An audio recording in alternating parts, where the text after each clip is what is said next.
All right, what's going on, everybody? Clayton Sayfie here with EJ Holland. We're from the Wolverine.com. Make sure to head over to our site. Use promo code Blue60 for 60 free days of our premium content. But here on this episode of Wolverine TV, we're going to break down five quarterback possibilities in 2022 for Michigan football recruiting.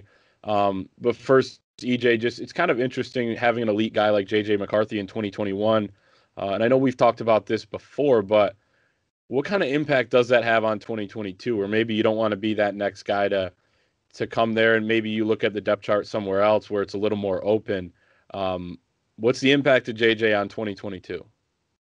Yeah, I mean, I'm not sure Michigan gets an elite guy in 2022, just because you're coming in behind JJ McCarthy, and not only is JJ ranked very highly, I think there's been a lot of talk on social media from different outlets that JJ is the guy and he's going to be the guy for 3 years, and this is the one that Michigan's always wanted, and so you look at that and you think, well, maybe I should look elsewhere. So I don't know. Quarterback's such an interesting position, especially since there's usually only one each cycle. I'm not saying Michigan is not going to land a top level guy. They're in a decent position with a few, but having landed JJ McCarthy, I think it's very possible that Michigan ends up with maybe a three-star guy with upside or a low four-star. So I think 2022 quarterback recruiting has been very interesting so far. I don't think Michigan's a clear leader for necessarily any 2022 quarterback at this time. So, we're going to have to see how the JJ effect does play out. So, with that being said, let's get into five guys that Michigan is at least recruiting in on, targeting here. That's kind of at the top of that board. So let's talk about him. We'll start with Ty Simpson, pro style guy out of Tennessee, 6'2". But EJ, take it away. Tell us a little bit about Ty Simpson and what you know. Yeah, Ty Simpson is the highest rated recruit of the quarterbacks that we're going to talk about today. Jim Harbaugh actually identified him while he was still in middle school. So Michigan's been on him for a long time. He has a lot of suitors from down south. He's from Tennessee, so he's still pretty much in SEC country. So I think he's going to be a tough pull. At the same time, since Michigan's been on him for so long, he's definitely interested. He was one of the first guys they reached out to on September 1st. Jim Harbaugh had a video chat with him a couple of months ago. So there's, it points in the right direction that Michigan's making him a top overall target. I would say he's definitely a tier one quarterback on the board. He's not a guy that I've been able to see live yet, so I won't talk too much about his game, but he's definitely a high level passer, really accurate, has a great arm, has been highly recruited since he was a young guy. Like I said, Jim Harbaugh was on him extremely early. So, Ty Martin would be kind of I'm sorry, Ty Simpson would be kind of the ideal land. But I feel like it's going to be tough for it's going to be tough for Michigan to pull him in. Too many ties and Tylers for next cycle. Yeah, I was gonna say the Tylers. Too many of them. Another guy in SEC country from Kentucky, Gavin Wimsatt, number 50 player in the country. He is the number one dual threat quarterback in 2022. So tell us a little bit about him, especially being a dual threat guy.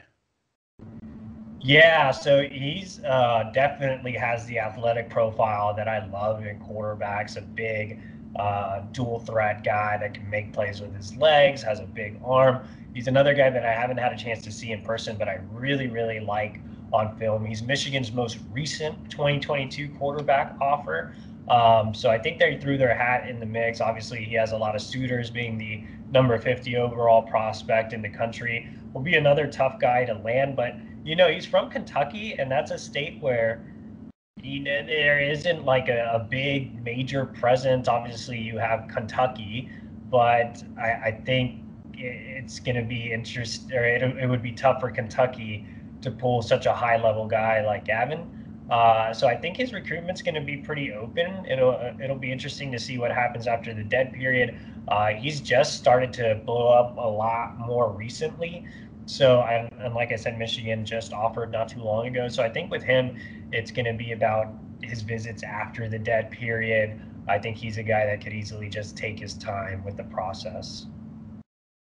Then the third guy on the list, a name that I think Michigan fans came to know quite a bit, especially early on in the process here, really early in the 2022 cycle, but Nico Martial out of Arizona, number 137 player in the class of 2022, number 10 pro style quarterback. But we were talking even before we started recording this video about how Michigan possibly could have had him early on if they pushed a little bit more. Just talk about that process for Nico and, where Michigan, I guess, stands for him right now.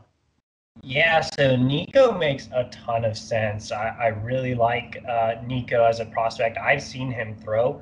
Actually, last year I flew out to Denver to see Reese Atterbury, and before I went out to Atterbury's game, I stopped by practice to see Nico. He's moved to Arizona, so he's now not in Colorado.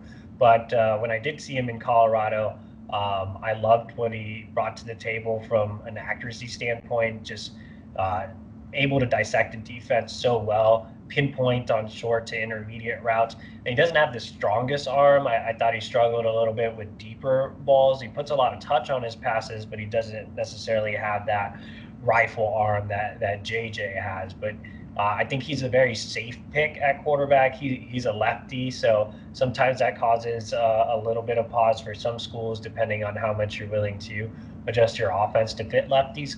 But overall, I really, really like Nico. He's a smart kid, great kid to talk to, one of my favorites in the class. And then on top of that, he's, talked to JJ in the past, so I don't think he would have any issue coming behind JJ. He was actually a good family. His family and Shea Patterson's family were good friends with each other, so that was awkward to say. But anyway, family friends with Shea Patterson, so there's a connection there. And like you kind of alluded to, Michigan was the early leader there, and then some contact fell off a little bit. Florida State emerged as the leader in his recruitment, but Florida State looks like a dumpster fire, especially after this weekend. So the opportunity is there for Michigan to move up with Nico, to move back into that pole position with Nico. They've talked to him, contact has ramped up a lot more. They just talked to him, earlier, I want to say last week. So I think if there is a guy that Michigan can land early, it could be Nico. He actually wanted to make an early decision. And so while all signs kind of have pointed towards Florida State here lately, with the situation there, with contact ramping up, with the connections to the program, with him not having a problem with JJ, kind of makes a lot of sense. And there's a reason I picked October 23rd to fly to Arizona to see Quentin Somerville, Michigan's defensive line commit. That's because he plays against Nico. So I wanted to check him out as well because I still think he could end up in this class. Yeah, it's going to be interesting. And like the last two guys we've talked about, and you mentioned Florida State being a dumpster fire. And then Kentucky's not a dumpster fire, but Kentucky's not Michigan or, a top tier program. So it'll be interesting to see kind of how that plays out. And obviously depth chart is going to, if you can be the guy at Kentucky and you're one of the top guys they get in a couple of years, then maybe you want to go that route. So those will be interesting factors for these quarterbacks. We have two more. Tanner Bailey, 4-star, number 245 player, so right on the edge there, but in the Rivals 250, the 11th ranked pro-style quarterback. He's out of Alabama, but tell us a little bit about Tanner Bailey. Yeah, I think some people see, oh, he's from Alabama, so he's not coming to Michigan. Tanner Bailey visited Michigan on his own dime last year. Jim Harbaugh has been personally in contact. He also has a good relationship with Ben McDaniels. He's a guy that they've been recruiting hard over the last few months. And like I said, he's been to campus. I know that Michigan's very, very high on Tanner Bailey. I spoke to Tanner, I want to say a month or two ago. and he had nothing but positive things to say about Michigan. Now, he is obviously from Alabama, and those SEC schools are going to be very, very high on his list, but he's open to leaving home, or he wouldn't have visited Michigan last year. I haven't seen him throw in person, but I really like his game on film. And I think he's definitely a guy to monitor if those SEC schools maybe load up with some other guys early. It looks like Tanner's comfortable waiting a little bit. Then Michigan could become even more of an appealing option than it already is. But just because he's from Alabama doesn't mean that Michigan doesn't have a legit shot. They're a top school early on. Yeah, Michigan, I mean, you look at even just this list, it's a national list. Certainly, and Michigan's been able to pull guys from all over the country. You mentioned at the top when we're talking about the impact of JJ being in that 2021 class. And we've kind of alluded to that throughout the video, but a guy that wouldn't necessarily be an elite pull, but would still be a solid one would be three-star Jackson Daly, who rounds out the list, number 20, pro-style quarterback out of Iowa. So that would be, more Midwest country there. Some could think maybe the Hawkeyes will pull him in, but tell us a little bit about Jackson Daly. Yeah, Jackson's an interesting one. I think he's a guy that Michigan won't necessarily make an all-out push for until they have more clarity on whether they are going to land a top-level guy like a Nico or a Ty or Gavin or the other guys we've talked about in this video. So I think with Jackson, it's kind of stay in contact and figure out what the board looks like. Uh, but he's kind of that guy that, like we talked about early in the video, if these top level guys don't want to come behind JJ, Jackson's a good candidate to be kind of a project 3-star with upside that Michigan brings in the class and looks to land a monster in 2023 like Dante Moore. So Jackson's a guy that Michigan got on campus before the dead period, and Michigan was the first school to offer him. So I think the Wolverines are very high on his mind. They've been in constant contact. They reached out on September 1st. So he's a guy that they're just going to monitor, see how he progresses, and see how the board shakes out. But he could easily be a take later on in the class. He's a guy that obviously Ben McDaniel's identified early on, and that's been to campus despite all the COVID stuff. So Daly's a guy that we haven't talked about a lot, just because there are so many moving parts with 2022 quarterback recruiting.